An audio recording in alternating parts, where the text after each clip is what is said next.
ओम नमो भगवते वासुदेवाय। ओम नमो भगवते वासुदेवाय। ओम नमो भगवते वासुदेवाय। नारायणं नमस्कृत्य नरं चैव नरोत्तमं देवीं सरस्वतीं व्यासं देवीं सरस्वतीं व्यासं ततो जयमुदीरये। पूजयामुदीरये। अष्टप्रायेषु भद्रेषु प्रायेषु भद्रेषु तं भागवत सेवया भागवत सेवया भवति उत्तम श्लोके उत्तम श्लोके भक्तिर्भवति नष्टिकी। भवति नैष्टिकी। भागवतम प्रथम स्कंद 16 अध्याय श्लोक संख्या 8। तमादिदेवं करुणानिधानं तमालवर्णं सुरतावतारम् अपार संसार समुद्र सेतु भजामः भागवत स्वरूपम्।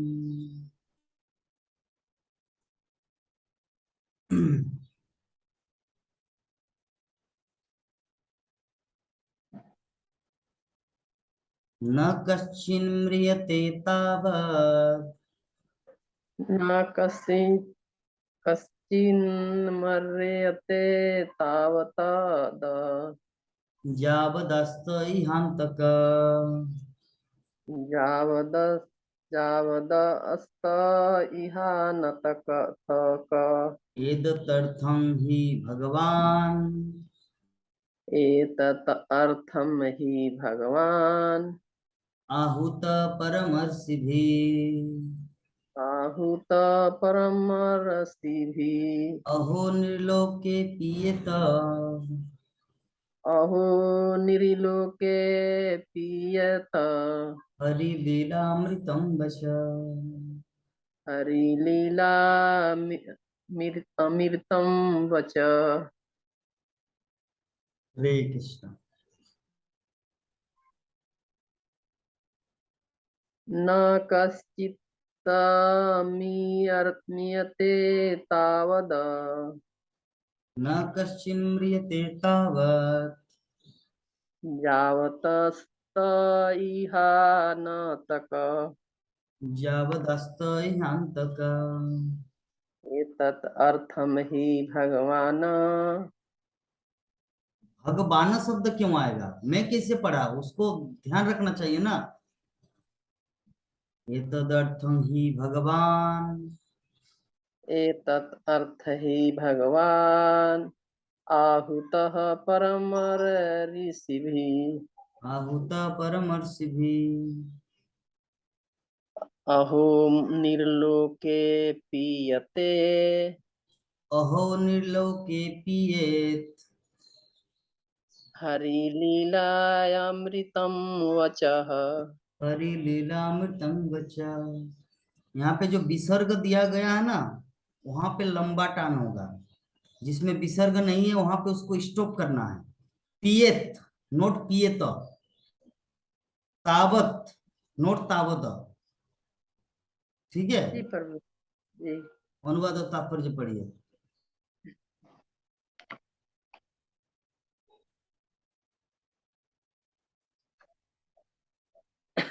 हरे कृष्णा। सभी भक्त लोग के दंडवत प्रणाम। जब तक सबों की मृत्यु के कारण यमराज यहाँ पर उपस्थित हैं, तब तक किसी की मृत्यु नहीं होगी।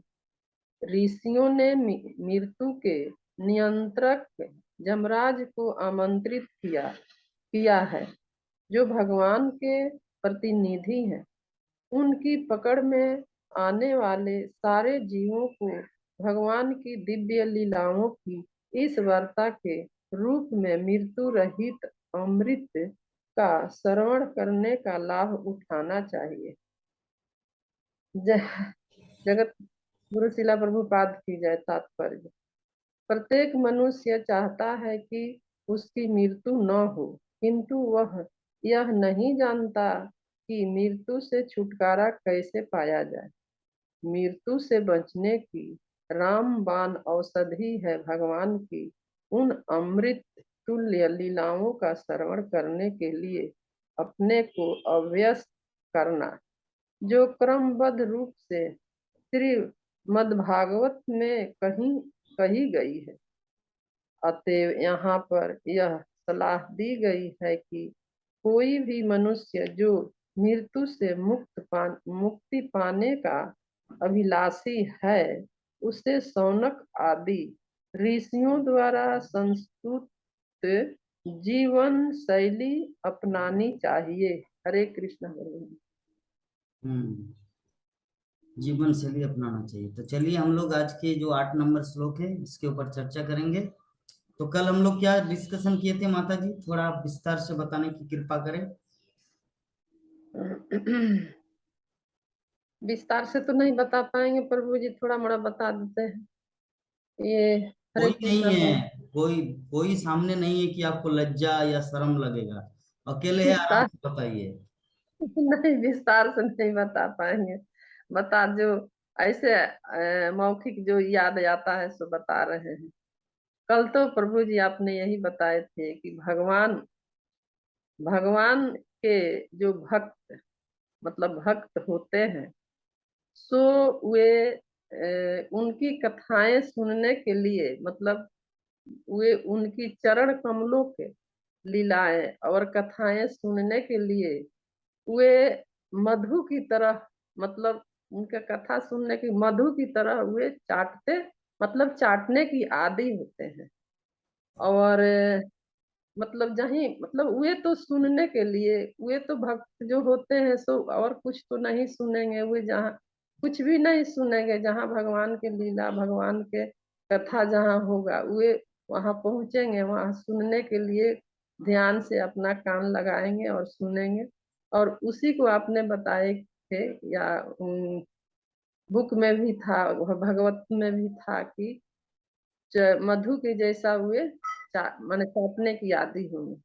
और प्रभु जी और अभी आप आगे बताए थे कि कुरुक्षेत्र की जो युद्ध हुई थी, वे युद्ध राजनीतिक और कूटनीति से भरा हुआ था, मतलब भरा हुआ था। लेकिन उसमें भी वे सुनने के लिए उन कुरुक्षेत्र का युद्ध के विषय में वे सुनने के लिए भगवान श्री कृष्ण से ही संबंधित है उस वे भी।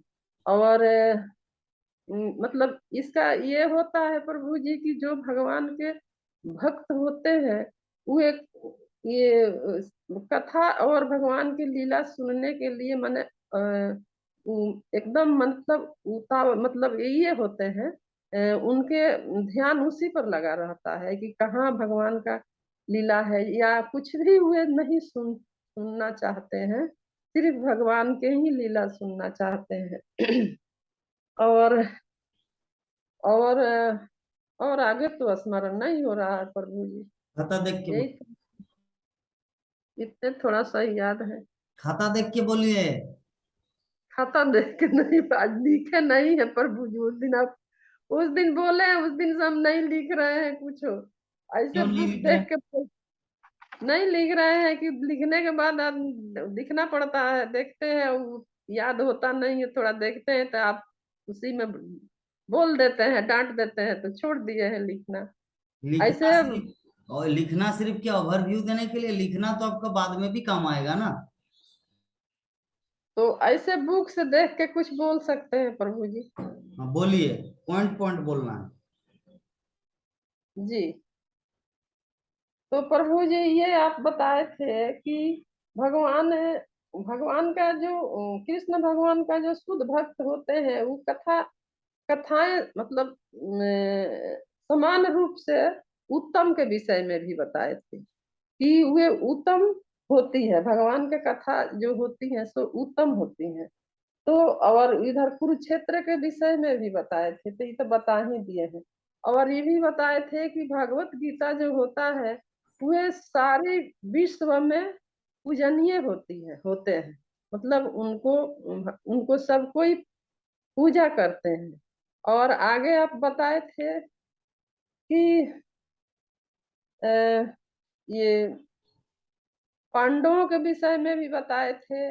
और वे महाराज आगे बताए थे, महाराज परीक्षित के भी विषय में बताए थे कि ये आगे पांडवों लोग के तो उन लोगों के विषय में कथा मैंने सुना ही दिया गया था, लेकिन आगे महाराज परीक्षित के भी विषय में ये सब कथाएं चल रही है। और नहीं बता पाएंगे प्रभु ठीक जी, है, आप पढ़ाइए चलिए। ना। तो अभी जो हमारा आज का जो श्लोक है उसके ऊपर हम लोग डिस्कस करते हैं। तो आज का जो हमारा श्लोक है, यहाँ पे कल जो डिस्कशन हुआ था कि सोनकादि ऋषिगण सुत गोस्वामी को बोल रहे कि हमें बहुत जितने सारे भगवान की लीलाएं ये सब कथा सुनाइए, क्योंकि हम भगवान की लीलाओं को सुनने में थकते नहीं, बल्कि नवीन नवीन आनंद मिल रहा है। तो एक भक्त ने कहा उठा कि लेकिन हम लोग को तो मरना है ना, कृष्ण कथा सुनेंगे लेकिन मरना है, तो ये मतलब पूरा टेस्ट जितना होना चाहिए उतना नहीं मिल पाया, पहले ही मर गए। तब एक भक्त दूसरा भक्त ने बोला, अरे चिंता क्यों कर रहे हैं, यहाँ पे जमराज बैठे हुए हैं, मृत्यु का देवता, वो जब तक यहाँ पे बैठे रहेंगे किसी का मृत्यु नहीं होगा, इसीलिए जितना कथा सुनना है सुनिए। तब उन सबको सांत्वना मिला।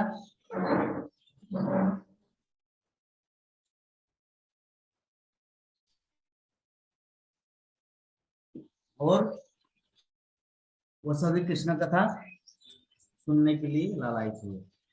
क्योंकि जब तक सबों की मृत्यु के कारण जमराज यहाँ पर उपस्थित है, तब तक किसी की मृत्यु नहीं होगी। ये आज का श्लोक। तो ऋषियों ने जमराज को आमंत्रित किया है, निमंत्रण दिया है भागवत कथा सुनने के लिए। क्यों? क्या दुनिया में और लोग नहीं थे यहाँ पर उनको आमंत्रण किया? क्योंकि इसीलिए किया गया क्योंकि जमराज जो है ना भगवान के प्रतिनिधि है, उनकी पकड़ में आने वाले सारे जीवों को भगवान की दिव्य लीलाओं की वार्ता के रूप में मृत्यु रहित अमृत का सर्पण करने का लाभ उठाना चाहिए। ठीक है, तो यहाँ पर जो हमारे लिए जो संदेश है, ये जो कृष्ण कथा है, ये कृष्ण कथा क्या है? मृत्यु को जीतने का उपाय है। हम लोग जो जन्म मृत्यु जरा व्याधि दुखा दोषानुदर्शन, हम लोग इस जो काल चक्र में भ्रमण कर रहे, कभी मनुष्य तो कभी कुत्ता, तो कभी बिल्ली, तो कभी सुअर, तो कभी बंदर, तो कभी घोड़ा, तो कभी हाथी, तो कभी चिंटी, इस तरह 84 लाख जीव जोनियों में हम लोग भटक रहे। तो भटकते भटकते हम लोगों को मनुष्य शरीर प्राप्त हुआ। तो मनुष्य शरीर प्राप्त हुआ, इसीलिए हमारा कर्तव्य क्या है? कृष्ण कथा को श्रवण करना। तो कृष्ण कथा को श्रवण करना है, लेकिन उसके लिए तो फैसिलिटी चाहिए। ऐसे तो हम हर कोई कृष्ण कथा में सम्मिलित नहीं हो पाता। पहला, या तो उनके पास समय नहीं है, दूसरा उनके पास यथार्थ भाग्य नहीं है। भाग्य नहीं होने से कोई भी कृष्ण कथा भागवत कथा में आ नहीं सकता। ठीक है, तो बहुत कुछ कारण है जिसके कारण भागवत में वो नहीं आ सकता। लेकिन इस प्रसंग में कहा गया है कि भगवान की जो कथा है, समस्त जीवों को ये दिव्य लीलाओं की वार्ता अमृत कथा का श्रवण करना चाहिए, इसका लाभ उठाना चाहिए। हाँ, क्योंकि प्रत्येक मनुष्य चाहता है कि उसकी मृत्यु ना हो, किंतु वो ये नहीं जानता कि मृत्यु से छुटकारा कैसे पाया जाए।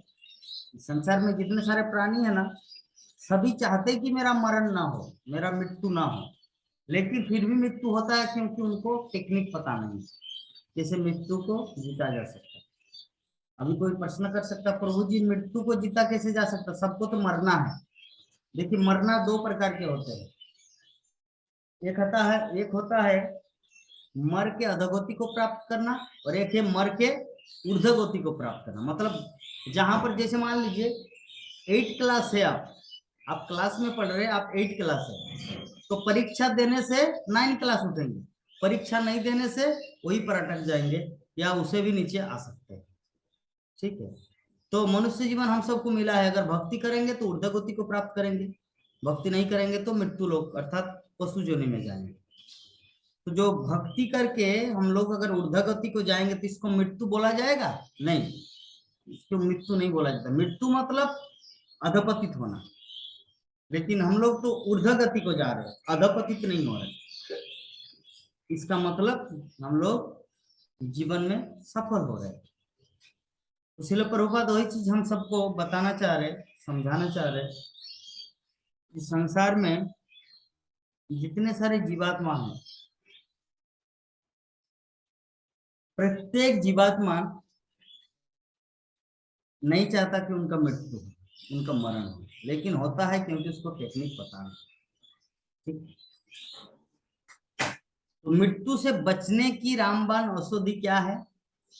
भगवान की उन अमृत तुल्य लीलाओं का श्रवण करने के लिए अपने आप को अभ्यस्त करना, जो क्रमबद्ध रूप में श्रीमद् भागवत में कही गई है।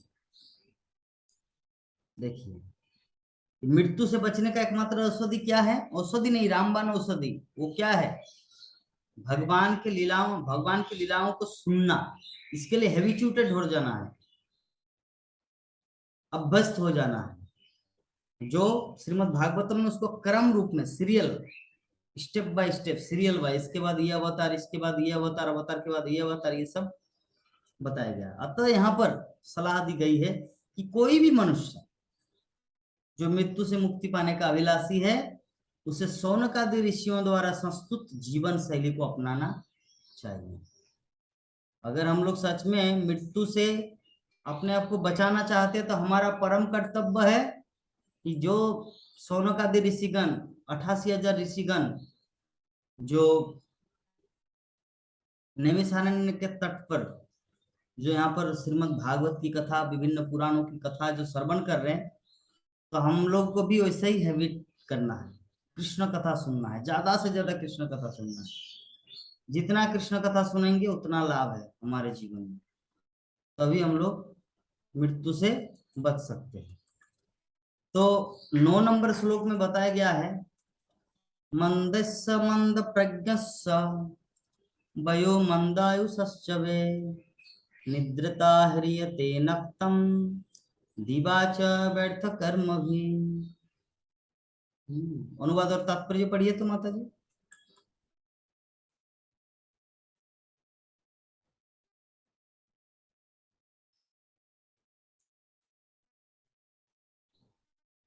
आवाज नहीं आ रही।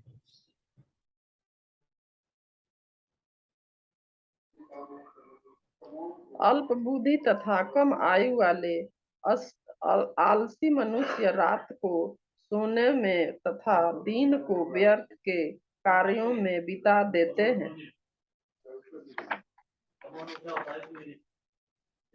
जगत गुरु शिला प्रभुपाद की जय। तात्पर्य, अल्पज्ञ लोग मनुष्य जीवन के वास्तविक महत्व को नहीं जानते। भौतिक प्रकृति के द्वारा जीव पर दुखदायी कठोर नियम लागू करने की प्रक्रिया के दौरान जीव को मनुष्य जीवन प्रदान करना प्रकृति का एक विशेष उपहार है।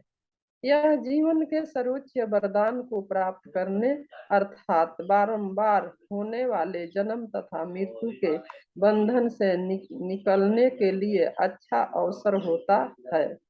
बुद्धिमान लोग बंधन से निकलने के लिए कठिन प्रयत्न द्वारा इस महत्वपूर्ण उपहार की रक्षा करते हैं, लेकिन अल्पज्ञ लोग आलसी होते हैं और इस उपहार स्वरूप मानव शरीर को भाव बंधन से मोक्ष पाने के लिए प्रयोग करने में असमर्थ रहते हैं। वे तो तथाकथित आर्थिक विकास में अधिक रुचि दिखाते हैं और क्षणिक शरीर के इंद्रिय भोग हेतु ही जीवन भर कठिन श्रम करते रहते हैं। प्रकृति ने इंद्रिय भोग की अनुमति तो पशुओं को भी दे रखी है, और इस तरह मनुष्य को भी अपने पूर्व जन्म या इस जन्म के अनुसार कुछ न कुछ इंद्रिय भोग तो दिया ही गया है। लेकिन मनुष्य को इतना अवश्य समझना चाहिए कि इंद्रिय भोग इस मनुष्य जीवन का चरम लक्ष्य नहीं है। यहाँ कहा गया है कि दिन में मनुष्य व्यर्थ ही कार्य करता है, क्योंकि एकमात्र लक्ष्य इंद्रिय भोग रहता है। हम विशेष करके बड़े बड़े शहरों में तथा औद्योगिक के नगरों में देख सकते हैं कि किस तरह मनुष्य व्यर्थ के कार्यों में लगा रहता है। मानवीय शक्ति से तरह तरह की वस्तुएं निर्मित की जाती है, किंतु वे सब इंद्रिय भोग के लिए ही होती है, भगवत भाव बंधन से छूटने के लिए नहीं। दिन भर कठिन श्रम करने के बाद थका हारा मनुष्य रात में या तो सो जाता है या संभोग करता है। अल्पज्ञों के लिए भौतिकतावादी सभ्य जीवन का यही कार्यक्रम होता है। अतएव यहाँ पर उन्हें आलसी, अभागे अभागे तथा अल्पायु वाले कहे गए हैं। हरे कृष्णा प्रभु। हरे एक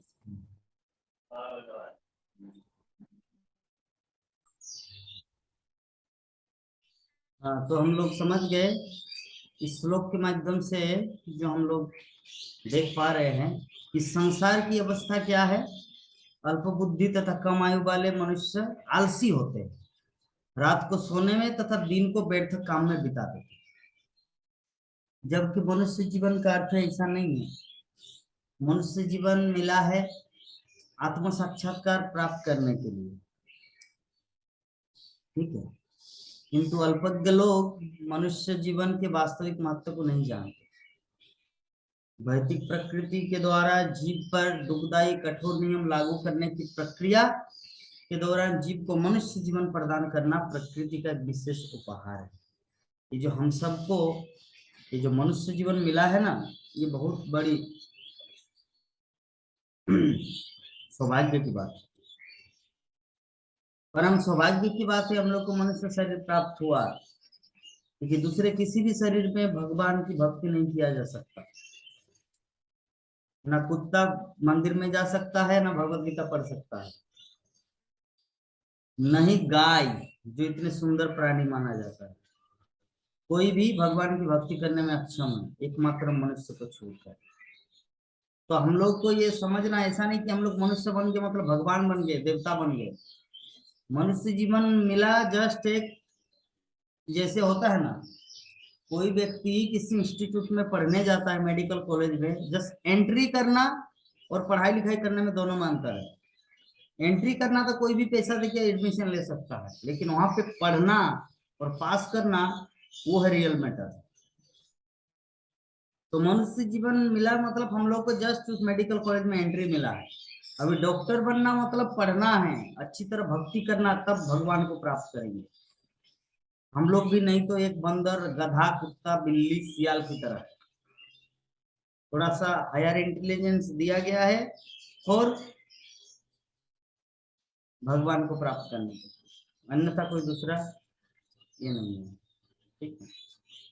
तो ये जीवन के सर्वोच्च वरदान को प्राप्त करने, अर्थात बारंबार होने वाले जन्म तथा मृत्यु,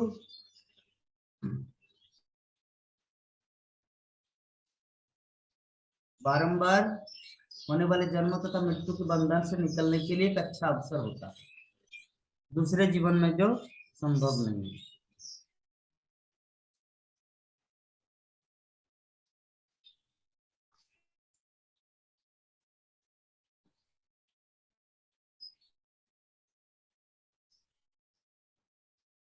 आज रविवार का दिन है, मुझे लगता था कि भक्तगण थोड़ा आएंगे क्लास में, लेकिन नंद किशोरी माता जी अकेले आए, कोई नहीं आए।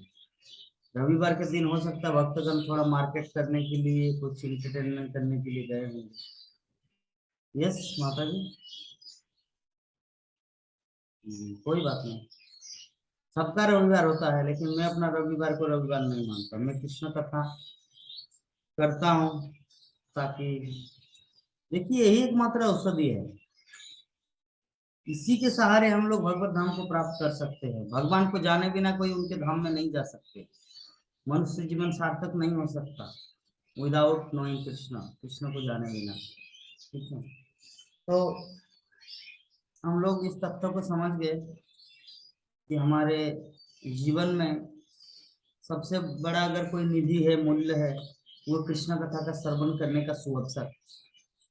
जो बुद्धिमान लोग होते हैं इस बंधन से निकलने के लिए कठिन प्रयत्न द्वारा इस महत्वपूर्ण उपहार की रक्षा करते हैं।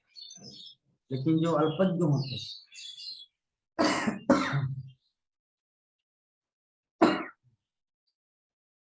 अल्पज्ञ मतलब जिसके पास ज्ञान नहीं है,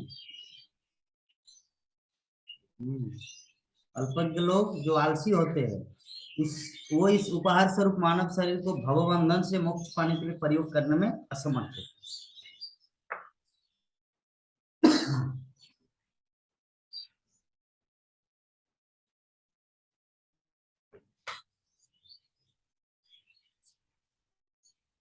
अल्पज्ञ लोग का एक दूसरा क्वालिटी क्या है, वो तथाकथित आर्थिक विकास में अधिक रुचि लेते हैं। तथाकथित मतलब सो कॉल्ड, आर्थिक विकास मतलब इकोनॉमिक डेवलपमेंट। कि मेरे पास झोपड़ी है तो मैं मिट्टी का घर बनाऊंगा, मिट्टी का घर बन गया तो सीमेंट का घर बनाऊंगा, सीमेंट का घर बन गया तो अब एक मार्बल का ताजमहल संगमरमर पत्थर से बनाऊंगा। इस प्रकार शौक बढ़ता ही जाता है। ठीक है, इस प्रकार हमारा शौक बढ़ता ही जाता है, लेकिन हमारी जो मूल जो उद्देश्य होना चाहिए जीवन का, उससे हम लोग चूक जाते हैं। इसे कहते हैं अल्पज्ञ व्यक्ति। तो सदैव हम सबको ये चीज का ध्यान रखना है कि किसी भी परिस्थिति से या किसी भी परिस्थिति में हम लोगों को मानव जीवन का दुरुपयोग नहीं करना चाहिए। प्रकृति ने इंद्रिय भोग की अनुमति तो पशुओं को भी दे रखा है। कुत्ता बिल्ली भी तो मैथुन करता है। हाँ, जीवन भर कठिन श्रम करते रहते हैं। एक पक्षी सुबह जाते हैं और शाम को लौट आते हैं अपने बच्चों को लालन पालन करने के लिए, विभिन्न जगहों में जाके कुछ आहार लेके आते हैं। एक पक्षी भी सुबह जाते हैं शाम को आते हैं। हाँ, और भी बाकी सब पशु भी, बिल्ली भी घर घर में जाते हैं, वहां से कुछ रोटी वगैरह लाते हैं, अपने बच्चे को पालते हैं। इस संसार में प्रत्येक व्यक्ति कठोर संघर्ष कर रहे हैं अपने जीवन में, और उनका एकमात्र उद्देश्य क्या है, इंद्रिय भोग करना। तो मनुष्य को तो इतना समझ लेना चाहिए, इतना समझ तो होना चाहिए, इंद्रिय भोग इस मनुष्य जीवन का चरम लक्ष्य नहीं है। मनुष्य जीवन का चरम लक्ष्य इंद्रिय भोग नहीं है। हम विशेष करके बड़े बड़े शहरों में, श्रील प्रभुपाद बताना चाह रहे हैं, तथा औद्योगिक नगरों में देख सकते कि किस तरह मनुष्य बैठ के कार्यों में लगा रहा था। मानवीय शक्ति किस प्रकार दुरुपयोग में लग रहा है। मानवीय शक्ति से तरह तरह की निर्मित की, जैसे किंतु इंद्रिय भोग के लिए होती है, भवबंधन से छूटने के लिए नहीं। जैसे हेलीकॉप्टर निर्माण होगा, इससे क्या मुक्ति प्राप्त होगा? हेलीकॉप्टर से हम लोग क्या भगवत धाम जा सकते हैं? एरोप्लेन का निर्माण हुआ तो किसके माध्यम से हम लोग क्या भगवत धाम जा सकते हैं? मोबाइल का निर्माण हो, क्या हम लोग भगवान श्री कृष्ण से बात कर सकते हैं? तो ये जितना कुछ साधन है, किसी के द्वारा हम लोग भगवान से कनेक्ट नहीं हो सकते। खैर, अगर उसको सही तरीके से यूज किया जाए तो हम लोग भगवान को उससे देख पा रहे हैं। जैसे ये लैपटॉप के माध्यम से हम आपको देख पा रहे हैं, आप अपने मोबाइल के माध्यम से जूम में भागवत कथा सुन रहे हैं, ये बहुत अच्छी बात है। हाँ, अगर कृष्ण सेवा में लगाया जाए तो कोई भी वस्तु आध्यात्मिक बन जाती है। तो दिन भर कठिन श्रम करने के बाद मनुष्य थका हुआ हारा हुआ मनुष्य रात में या तो सो जाता है, संभोग करते हैं मैथुन, अल्पज्ञों के लिए भौतिकतावादी सभ्य जीवन का ही कार्यक्रम होता है, अथवा यहाँ पर उन्हें आलसी, अभागे तथा अल्पायु वाले कहा गया। हाँ, श्लोक में सोनकादि ऋषिगण उनको अभागे, आलसी तथा अल्पायु ये चीज बताए गए हैं। तो सर्व परिस्थिति में हमें यह ध्यान रखना चाहिए कि कृष्ण जो है आदि भगवान है, और हम सब जो जीव है उनसे बिछड़ा हुआ एक चिंगारी है। जैसे आग होता है, आग से क्या निकलता है? चिंगारी। अगर वो मिट्टी में गिरे तो बुझ जाता, पानी में गिरे गिरे फिर भी बुझ जाता है। लेकिन अगर वो चिंगारी अगर आग के साथ रहे तो वो नहीं बुझेंगे। तो हमारी स्थिति, हम लोग कृष्ण के एक चिंगारी अंश है, और कृष्ण जो है ना परम पूर्ण है, तो हम लोग उनसे छूट गए हैं, दूर आ चुके हैं। अभी चिंगारी को अगर फिर आग में डालेंगे तो आग पुनः ठीक होगा, मतलब वो चिंगारी अपना मूल अस्तित्व को पालेगा। ठीक है, अन्यथा संभव नहीं है, अन्यथा बुझ जाएगा, पानी में गिरे तो बुझ जाएगा। तो माया जो है ना पानी की तरह है, और हमारी स्थिति जो है ना चिंगारी की तरह, अगर पानी में चला गया तो बुझ जाएगा। लेकिन अगर मिट्टी में पड़े और अगर वो धीरे धीरे प्रयास करे आग तक आने का तो बच जाएगा। तो हम लोग भगवत धाम से छिटका हुआ प्राणी है, इधर उधर भटकते भटकते, कभी कुत्ता तो कभी बिल्ली तो कभी सियाल तो कभी लकड़ा तो कभी हाथी कभी भालू, तो इस प्रकार हम लोग भटक रहे, कभी सांप तो कभी चींटी। तो हम लोग को अभी मिला है मनुष्य जीवन, हम लोगों को बहुत कृष्ण कथा सुनना चाहिए, सब समय कृष्ण कथा सुनना चाहिए, ऑल टाइम कृष्ण कथा सुनना चाहिए। अभी आपके मन में प्रश्न हो सकता है, प्रभु जी कैसे सब समय कृष्ण कथा सुनेंगे? मेरे मोबाइल में तो 2 GB डाटा है, इसमें कितना सुन पाएंगे? या मेरे पास तो समय नहीं है, कितना कृष्ण कथा सुनेंगे? मैं तो नौकरी करता हूँ। ठीक है, तो भक्तगण विभिन्न प्रकार से अपना ये बता सकते हैं कि कैसे कैसे क्या होगा क्या नहीं, क्या होगा क्या नहीं।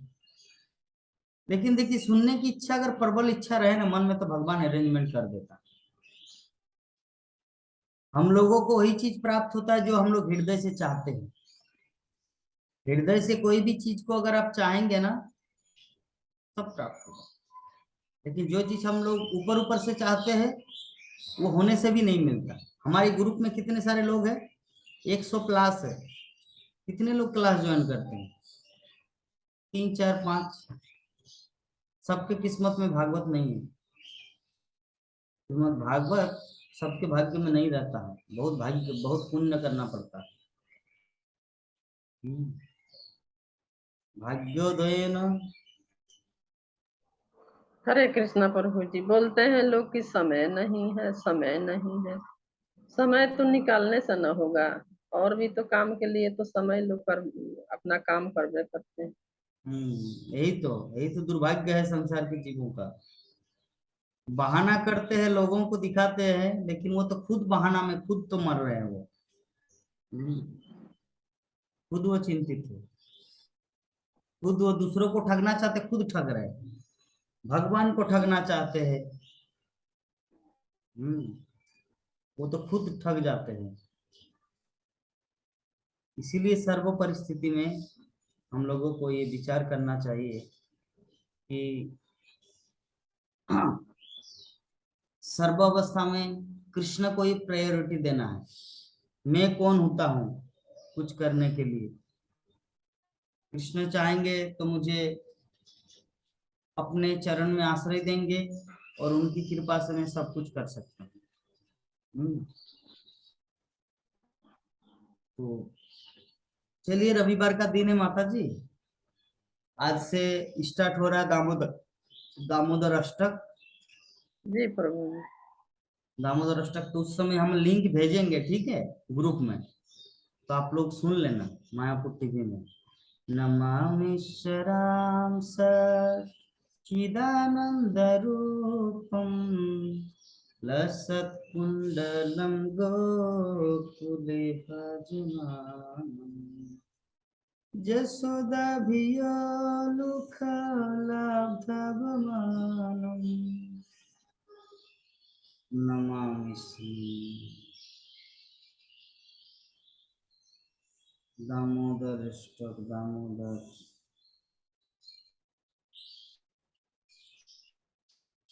दामोदर अष्टक किसने लिखा है रे बाबा?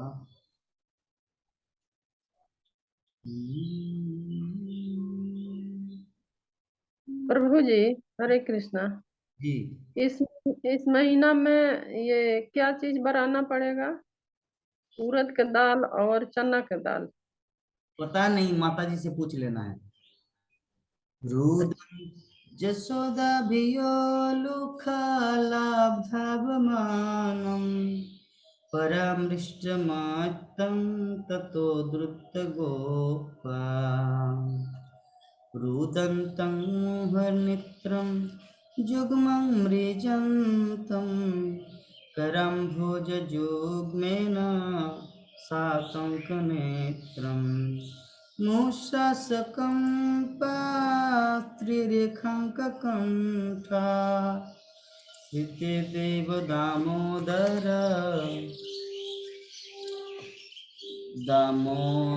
एक सेकंड माता जी।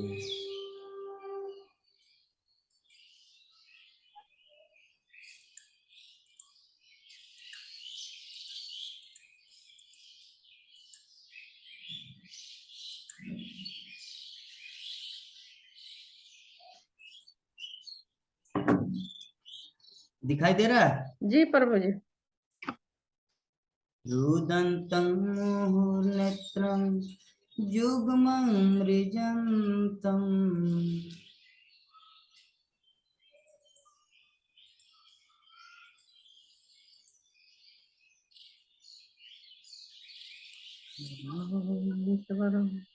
रुकिए। रुदन्तं मुहुर्नेत्रं युग्मं मृजन्तम्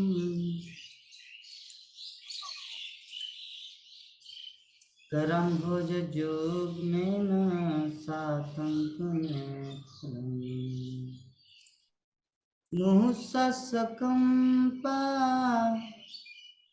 यार एडवर्टाइज जी।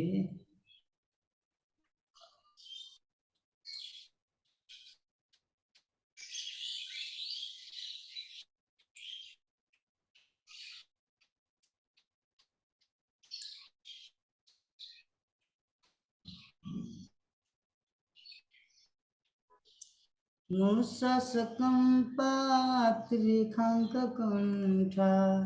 स्थिते ग्रीवं दामोदरं भक्तिवर्धम्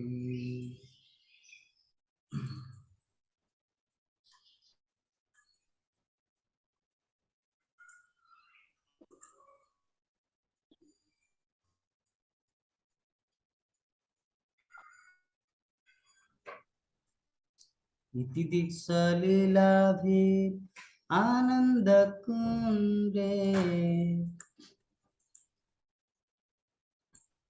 सघोषं निमज्जन्तम् आख्यापयन्तम् तदीयसितेज्ञसु भक्तिर्जितात्तं पुनः प्रेमतस्तं शतवृत्तिवन्दे। ये मीटिंग हमारा खत्म हो गया। ठीक है माता जी, आज की कथा को हम लोग यहीं पर रखते हैं। हाँ, फिर ठीक कल। है प्रभु। हाँ, वाञ्छा कल्पतरुभ्यश्च कृपा सिन्धुभ्येव च पतितानां पावनेभ्यो वैष्णवेभ्यो नमो नमः। हरे